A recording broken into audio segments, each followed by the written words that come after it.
guys, what is up? It's Alicia, and for today's video what I'm going to be doing is teaching you guys how to get much better quality on your phone just changing settings. I knew I did this a few years ago, so a few of you guys probably watched that video, but for those of you guys who don't know, I'm just going to be quickly teaching y'all how to do it today.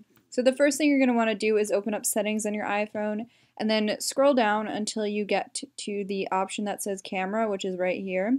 Click on that and you guys will see that it talks about recording video, and there's like this gray set of words here. Click on that and you'll see that there are different options for your video. So for those of you who don't know, 1080 and 4K are obviously better quality than 720, and then frames per second has to do with how smooth a video is.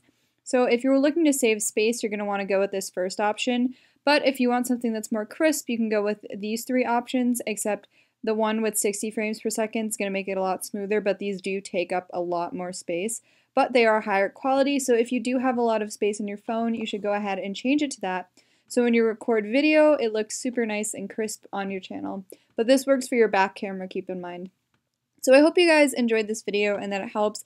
I know this works for iPhone 7s and earlier. I'm not sure about the new iPhone cameras, but for those of you who have the older iPhones, this is definitely a hack that works. So I hope you guys enjoy this tutorial, and I'll see you guys in my next one.